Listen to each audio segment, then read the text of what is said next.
Welcome to REM Reward, the podcast that explores the secrets of sleep and psychology. I'm your host, Ryan, and in each episode, we'll dive deep into the world of sleep and other topics such as mental well-being and personal growth. If you want to unlock your full potential and receive the rewards that come with understanding the power of sleep, you're in the right place. To discover more tips and insights on improving your sleep and overall well-being, visit our website and explore our other episodes at remreward.org. Today on REM Reward, I'm joined by Dr. Sudha Wadhwani, a student wellness and mental health advocate who has helped bring creative approaches to rest and mindfulness onto college campuses. There are initiatives like the Sereni-tea events and the introduction of nap pods in university libraries. Dr. Wadhwani has worked to create spaces where students can slow down, recharge, and prioritize their well-being in the middle of demanding academic environments.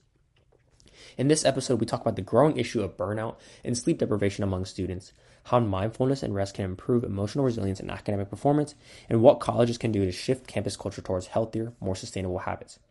We also discuss the impact of nap pods in the student wellness programming and practical advice for students trying to balance achievement with mental health and recovery.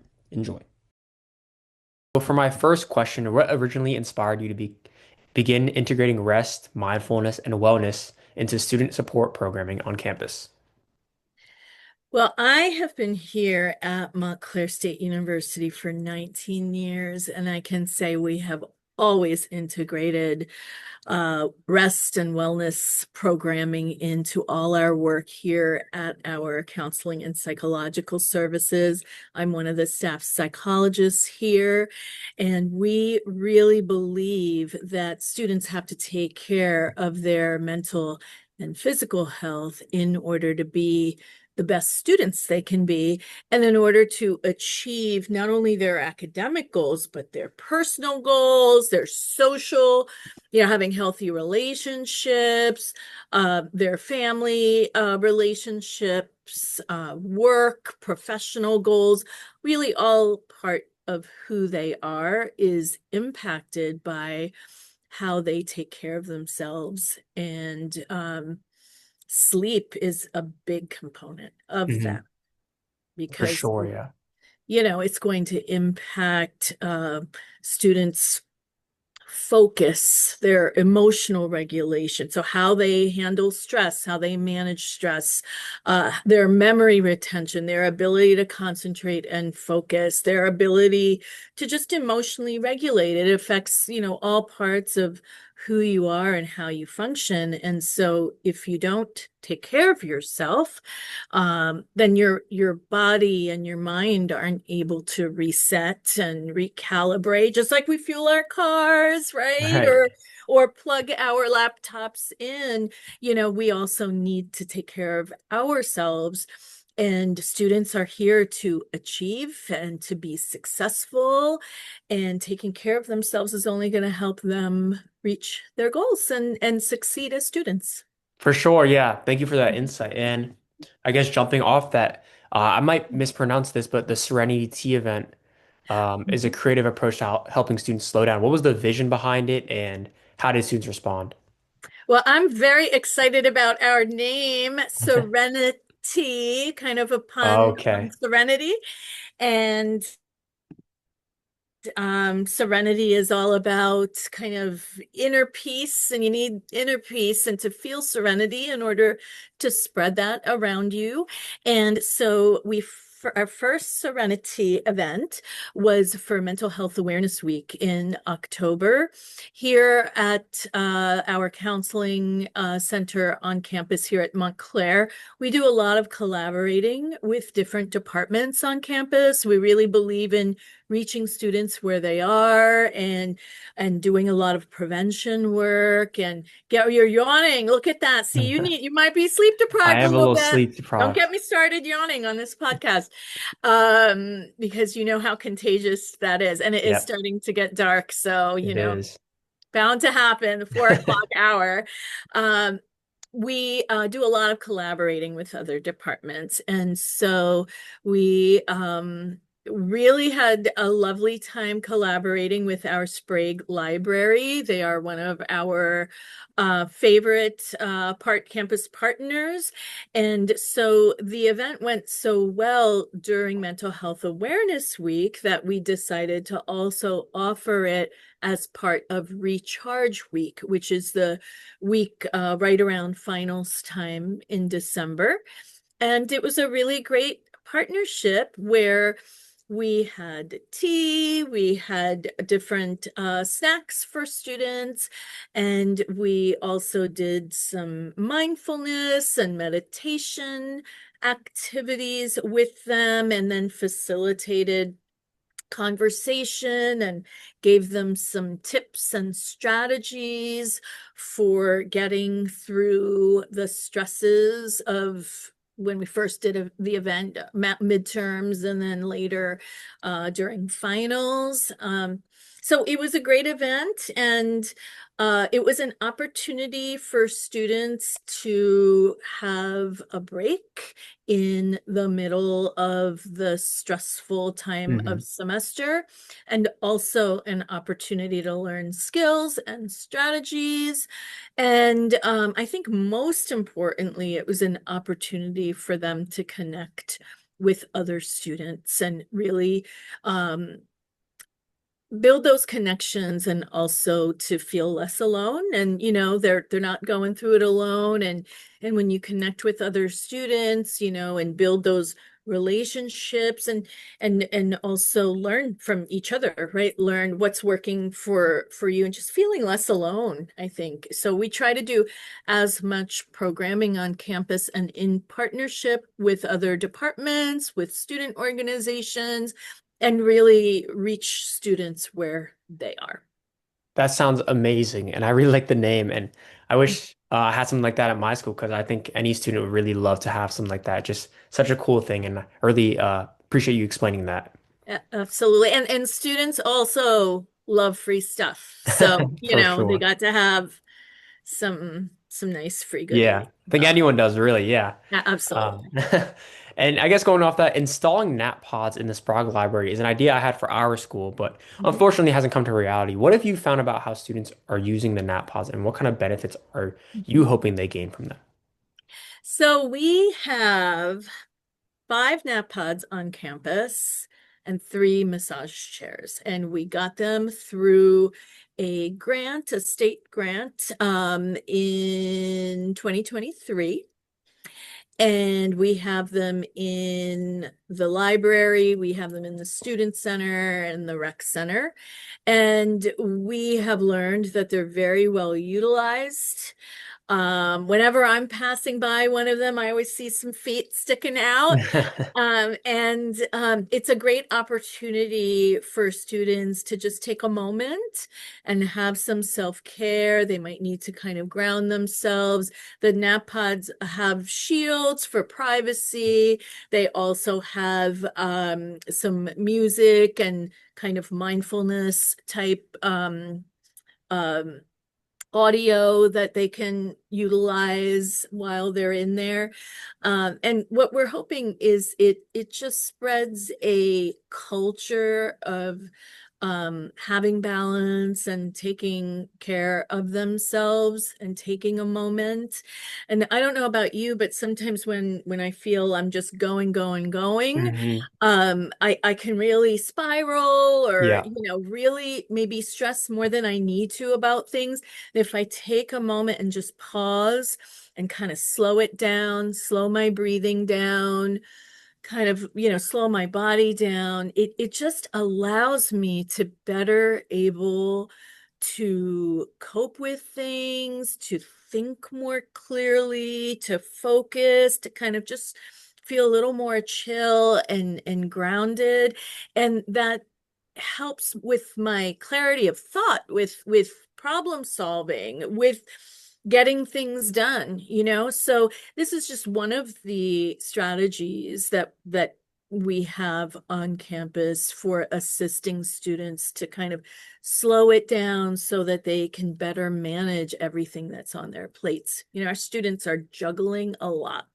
Our students are Yeah. very busy. They're not slackers. You know, they are juggling and managing so much in their lives. So we want them to take that moment to reset and refuel so that they can do what they do at their most optimal level. Yeah, that's really great to hear it's being utilized so often. And I think it's a great point you bring up that they're not really a lot, maybe the idea of like they're slackers, but they just have so much on their plate that this is just Absolutely. so like helpful to have. And it's a really nice resource that's just Yeah. there to Yeah. use. Yeah. And we also have a lot of students who are commuters, you know. So Right. we have students who for students who live on campus, obviously you can have sleep issues with maybe you haven't shared a room with a roommate before, and now you have a roommate and you have to kind of deal with some of those dynamics. But Right. also we have a lot of students who are commuting, you know, and so to take that moment of rest and be self-aware and know yourself and know when you need a moment, maybe it's better to take a little healthy short nap before you get on the road, or maybe you Hmm. have some time between your classes where you know you want to get some work done, but you just feel kind of you need to refuel for a moment so that you can focus a bit better. You know, we hope to give students that opportunity. I mean, just as in, you know, other aspects of taking care of themselves are so important to going to the rec center, eating well, you know, Right. so we really believe in taking care of the whole student, so that they can be the best they can be and achieve their goals. Yeah, that's amazing to hear. And as you mentioned, many college students really struggle with burnout and I guess chronic sleep deprivation. So, Yeah. from your perspective, what are the biggest barriers preventing students from getting that meaningful rest that we know is so important?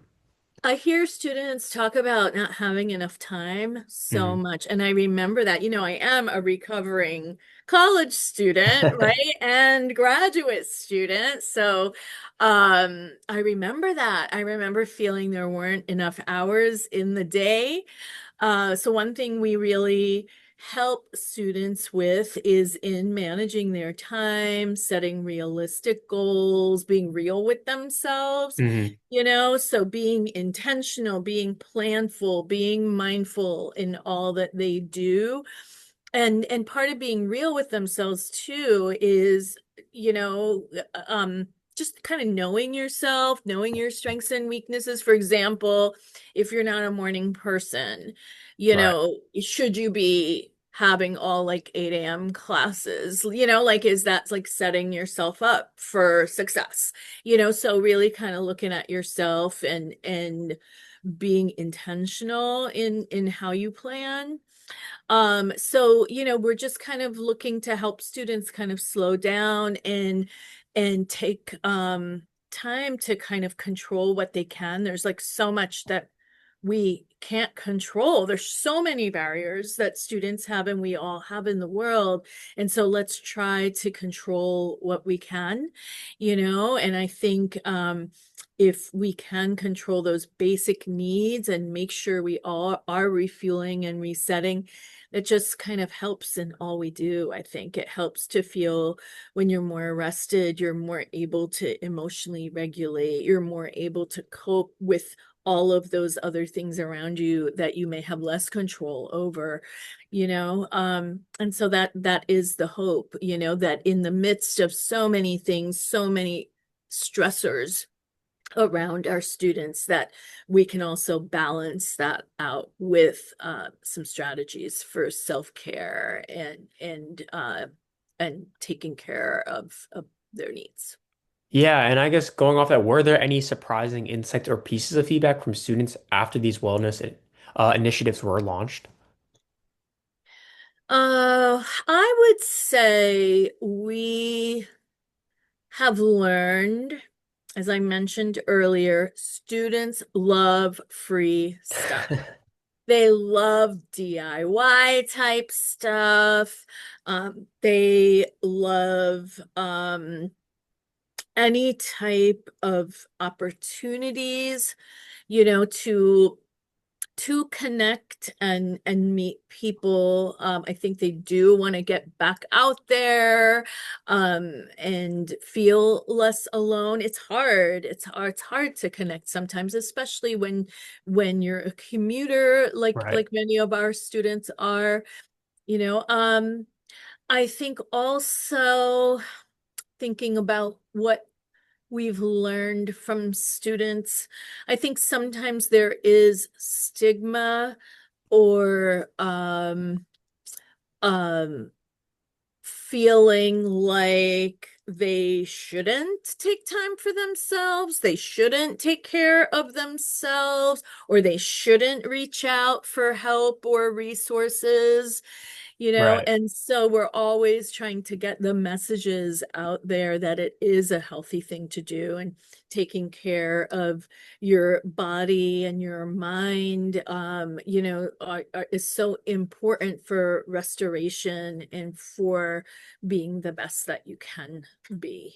You know, I think students can be really hard on themselves. I think they can talk to themselves in sometimes Hmm. unkind ways, you know. So we're really working on shifting some of those self messages and shifting some of those cognitions so that they have more self compassion, you know, and more focus on taking care of themselves and utilizing that oxygen mask for themselves so that then they can spread that to others. Yeah, it's a really great analogy, and think it's a Mhm. really great point you bring up of how just taking care of yourself before anyone else, and I guess getting rid of that stigma. That's a really great point. Yeah, it doesn't mean you're selfish, you know, Yeah, it means you're going to be better able for to sure. spread the kindness and compassion and support to others, actually. Yeah, completely agree. And are there any, I guess, new wellness programs, expansions, or collaborations you're hoping to implement to further support the student mental health? Mhm.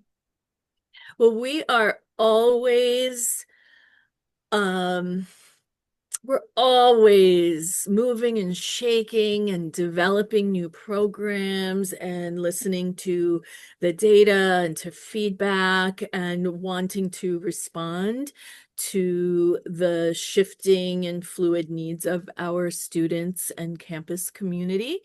And we are always collaborating with our campus partners to increase access to support for our students and to meet students in their cultural worlds on campus where they are. And so, looking to this coming spring semester, we are doing a lot of great programming as well. Some of our partners are the Sprague Library, are the George Siegel Gallery. We did a mindfulness event in the fall with them. Students immersing themselves in art while also doing some mindfulness meditation. We are looking to do a lot of collaborating with the rec center on Mm, campus. We're always doing collaborations with our student activities department, our health promotion department, our student health center. We work a lot with the Office for Student Belonging and Advocacy and Outreach, and also Inclusive Excellence and EOF, the Educational Opportunity Fund. So we are out and about. Res Life, I mean, of course, you know, as well as many other departments that I'm sure that I'm missing. And we really want to be a resource for students.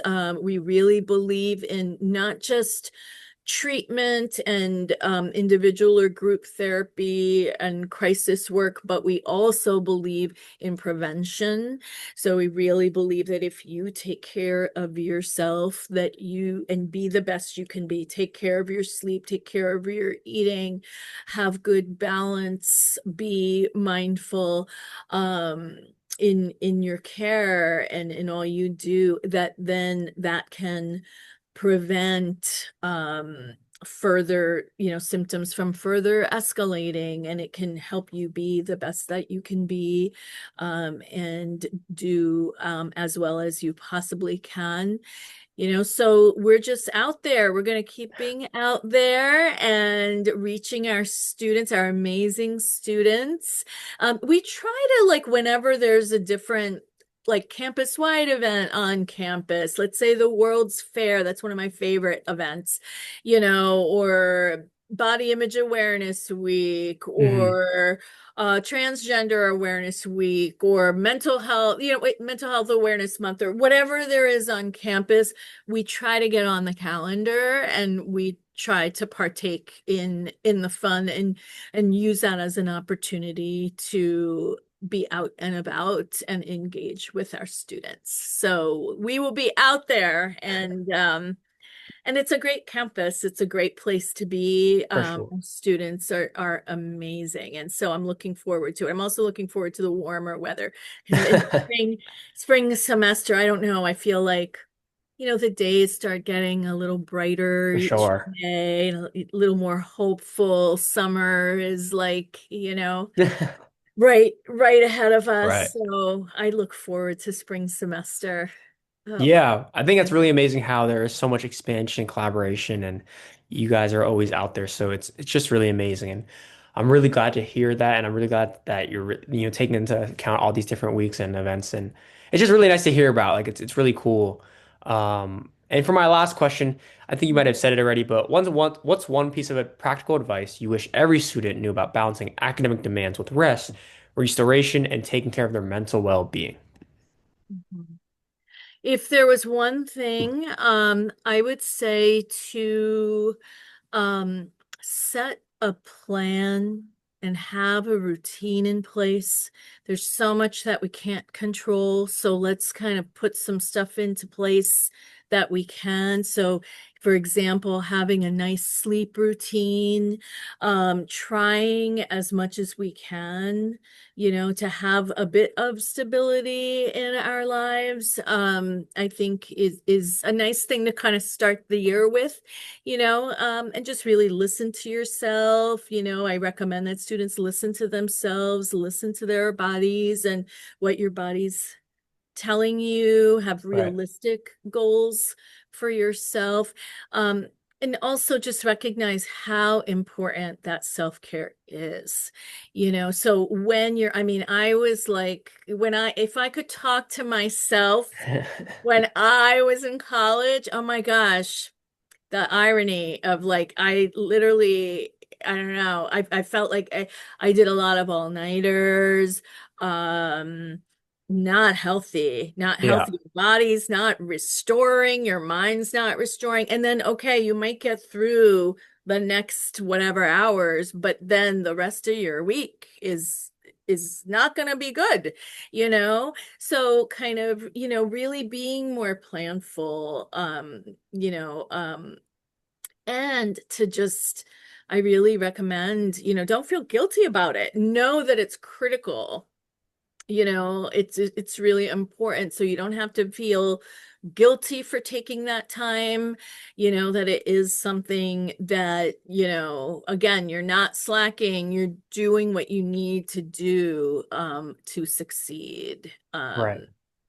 So I think there's more of a culture of recognizing that than there was back in my day Hmm. before computers exist. Oh, that's another thing. Oh, that's another thing.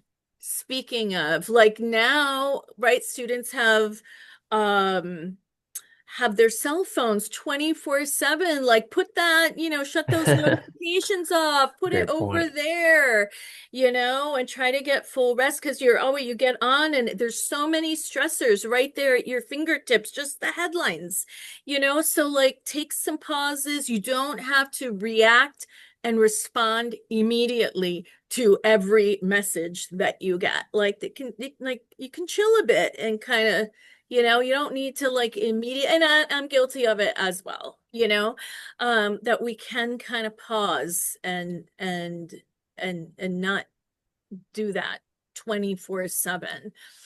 take Yeah, some breaks, like put it on pause and put it away while you're reading and sleeping and for taking care of sure. yourself. So I guess that would be my message. I say to your student viewers, and I'm going to work on that as well. I think we That's all need to great. work on that. I think everyone needs to work on that, That's right. myself included. Yeah. Well, thank you so much. Those are all the questions I had today. The information and the message you had was really great. I'm really grateful you came on. I'm sure everyone listening is just as grateful. I'll make sure to include everything about you down below. And thank you again. Thanks for having me. It was good talking to you. Bye-bye. Likewise. Thank you for tuning into the REM Reward podcast. Before you go, we'd appreciate your support by subscribing, liking, and leaving your thoughts in the comments. Stay tuned for our next podcast, where we will be joined by a special guest speaker to explore even more about the fascinating world of sleep and psychology.